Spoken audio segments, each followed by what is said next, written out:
গ্যাসের দাম বৃদ্ধি করার কোন ধরনের পায়তারা করলে গদিতে বসতে পারবেন না। আপনারা দফায় দফায় 5 মাসে সিলিন্ডারের দাম বৃদ্ধি করেছেন। গ্যাস, বিদ্যুৎ, কর্মসংস্থান এবং দ্রব্যমূল্য নিশ্চিত করতে না পারে, তবে এই সরকার ক্ষমতায় থাকার স্বপ্ন যেন না থাকে, না দেখে। প্রিয় জনগণ, একটা বড় বার্তা, সামনের দিন আসতেছে। বর্ষা বিপ্লব সংগঠিত হয়েছিল 2024-এ, প্রয়োজন লাগলে 2026-এও হবে। এইটা সরকারের আচরণের উপর নির্ভর করবে। সরকার 5 মাসে সম্পূর্ণরূপে ব্যর্থ হয়েছে। গ্যাস দিতে পারছে না, বিদ্যুৎ দিতে পারছে না, দ্রব্যমূল্য নিয়ন্ত্রণে রাখতে পারছে না। কর্মসংস্থানের প্রতিশ্রুতি দিয়েছিল, একটি কর্মসংস্থানও নিশ্চিত করতে পারে নাই। অন্যদিকে আমরা দেখছি বিশ্ববিদ্যালয়গুলোতে, ক্যাম্পাসগুলোতে সরকার দলের নতুন ক্ষমতাসীন ছাত্র সংগঠন, ছাত্র দলের সন্ত্রাসীরা, বিরোধী দলের যারা ছাত্র নেতা রয়েছে, ছাত্র শিবির, ছাত্র সংসদ এবং ছাত্র শক্তির নেতৃবৃন্দদের উপরে নির্বিচারে হামলা করছে।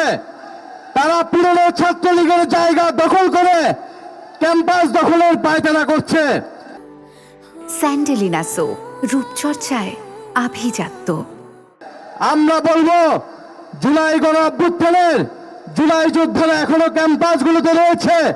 কোনোভাবেই ক্যাম্পাসের দখলদারিত্ব কোন ক্ষমতাসীন ছাত্র সংগঠনকে আপনারা দেবেন না। আপনাদের রক্ত ঝরছে, বাংলাদেশের মানুষ এটা দেখছে, বাংলাদেশের জনগণ আপনাদের সাথে আছে। এবং ঢাকা শহরের মানুষকে বলবো, আমরা যে রাস্তাঘাটে মহিলারা মিছিল করছে, হাড়ি পাতিল নিয়ে মিছিল নেমে আসছে, কারণ নাই, এবং বিদ্যুতের বিল অপ্রয়োজনীয়ভাবে ভুতুরে বিল দিচ্ছে ঢাকা শহরের মানুষের উপরে। এই যিনি অত্যাচার, আমরা জানতাম এই অত্যাচার করবে।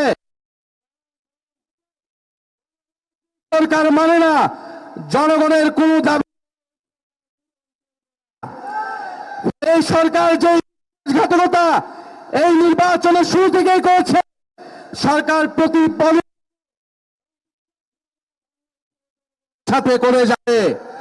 কিন্তু আপনারা, আমরা বাংলাদেশের জনগণ এই সরকারকে কোনোভাবেই এই ধরনের আচরণ করতে দেব না।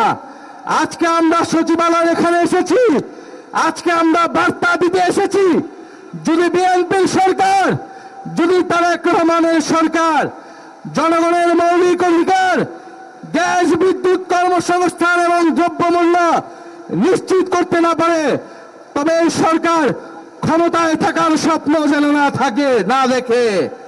প্রিয় জনগণ, আপনাদেরকে ধন্যবাদ জানাচ্ছি এবং সরকারের প্রতি বলবো, অবিলম্বে গ্যাসের দাম বৃদ্ধি করার কোন ধরনের পায়তারা করলে গদিতে বসতে পারবেন না। আপনারা দফায় দফায় 5 মাসে সিলিন্ডারের দাম বৃদ্ধি করেছেন, বিদ্যুতের দাম বৃদ্ধি করেছেন, জ্বালানির দাম বৃদ্ধি করেছেন, এখন গ্যাসের দাম বৃদ্ধি করার পায়তারা করছেন। এই পায়তারা অবিলম্বে বন্ধ করতে হবে। সবাইকে ধন্যবাদ। আসসালামু আলাইকুম।